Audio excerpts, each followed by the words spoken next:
దినవృత్తాంతములు మొదటి గ్రంథము 27వ అధ్యాయము 1 నుంచి 34 వచనములు. జనసంఖ్యను బట్టి ఇశ్రాయేలీయుల పితరుల ఇంటి పెద్దలు, సహస్రాధిపతులు, శతాధిపతులు అనువారి లెక్కను గూర్చినది, అనగా ఏర్పాటైన వంతుల విషయములో ఏటేటా నెలవంతున రాజునకు సేవ చేసిన వారిని గూర్చినది. వీరి సంఖ్య 24,000. మొదటి నెలను మొదటి భాగము మీద జబ్దియేలు కుమారుడైన యషాబాము అధిపతిగా ఉండెను.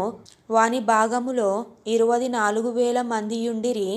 పెరెజు సంతతి వారిలో ఒకడు మొదటి నెల సైన్యాధిపతులకందరికీ అధిపతిగా ఉండెను. రెండవ నెలవంతు అహోహీయుడైన దోదైదియు అతని భాగపు వారిదియు ఆయెను. అతని భాగమందు మిక్లోతు అధిపతిగా ఉండెను. అతని భాగంలో చేరినవారు 24,000 మంది. మూడవ నెలను యెహోయాదా కుమారుడును సభ్యముఖుడునగు బెనాయా అధిపతిగా ఉండెను.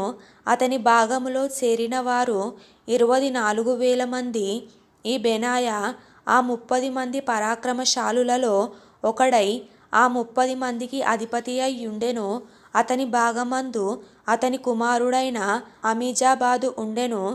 నాల్గవ నెలను యోవాబు సహోదరుడైన అషాహేలు 4వ అధిపతిగా ఉండెను. అతని కుమారుడైన జెబద్యా అతని తరువాత అధిపతి ఆయెను. అతని భాగములో చేరిన వారు 24,000 మంది.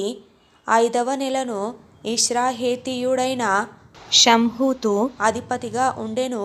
అతని భాగములో చేరిన వారు 24,000 మంది. 6వ నెలను తెకోవీయుడైన ఇక్కేషునకు పుట్టిన ఈరా అధిపతిగా ఉండెను. అతని భాగములో చేరిన వారు 24,000 మంది. 7వ నెలను ఎఫ్రాయిము సంతతి వాడును పెలోనీయుడైన హెలెసు అధిపతిగా ఉండెను. అతని భాగములో చేరిన వారు 24,000 మంది. 8వ నెలను జెరాహీయుల సంబంధుడును హుషాతీయుడునైన సిబ్బెకై అధిపతిగా ఉండెను. అతని భాగములో చేరిన వారు 24,000 మంది. 9వ నెలను బెన్యామీనీయుల సంబంధుడును అనాతోతీయుడునైన అబియేజెరు అధిపతిగా ఉండెను.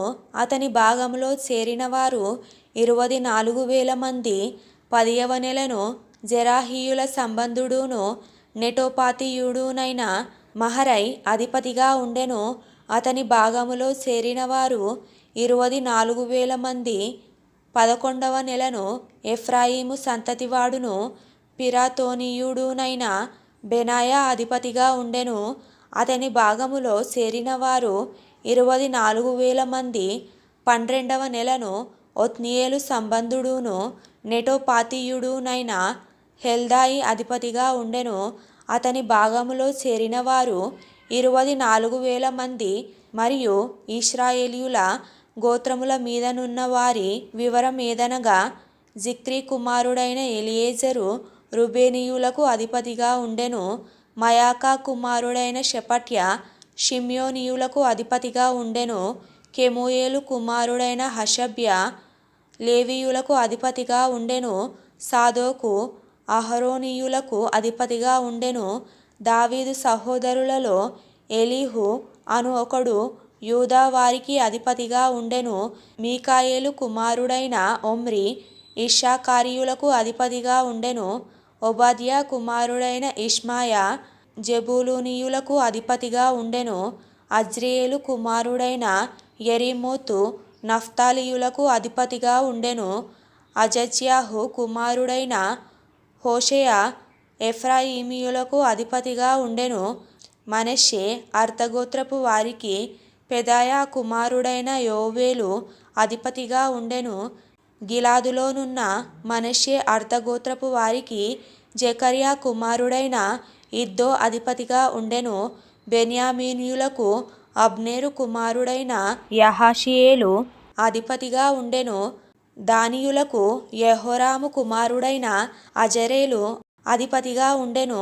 వీరు ఇశ్రాయేలు గోత్రములకు అధిపతులు.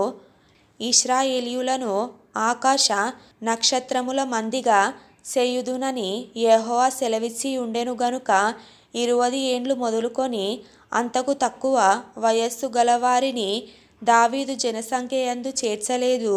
జనసంఖ్య చేయు విషయమున ఇశ్రాయేలీయుల మీదికి కోపం వచ్చినందున సెరూయా కుమారుడైన యోవాబు దాని చేయనారంభించెను గాని దాన్ని ముగింపకపోయెను. కాబట్టి జనసంఖ్య మొత్తము దావీదు రాజు వృత్తాంత గ్రంథములో చేర్చబడలేదు. రాజు బొక్కసముల మీద అదియేలు కుమారుడైన అజ్మావేతు నియమింపబడెను. అయితే పొలములలోను పట్టణములలోను గ్రామములలోను దుర్గములలోను ఉండు ఆస్తి మీద ఉజ్జియా కుమారుడైన యోనాతాను నియమింపబడెను. పొలములో పనిచేయు వారి మీదను భూమి దున్ను వారి మీదను కెలూబు కుమారుడైన ఎజ్రీ నియమింపబడెను. ద్రాక్ష తోటల మీదను రామాతీయుడైన షిమియు ద్రాక్ష తోటల ఆదాయమైన ద్రాక్షారసము నిలువచేయు కొట్ల మీద షిప్మీయుడైన జబ్దియు నియమింపబడిరి.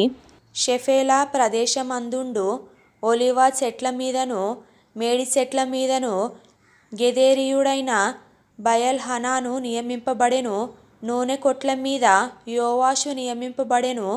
షారోనులో మోయు పశువుల మీద షారోనీయుడైన షిట్రాయియు లోయలోని పశువుల మీద అద్లాయి కుమారుడైన షాపాతును నియమింపబడిరి. ఒంటెల మీద ఇష్మాయేలీయుడైన ఓబీలును గాడిదల మీద మెరోనోతీయుడైన యెహెద్యాహును నియమింపబడిరి. గొర్రెల మీద హగ్రీయుడైన యాజీజు నియమింపబడెను.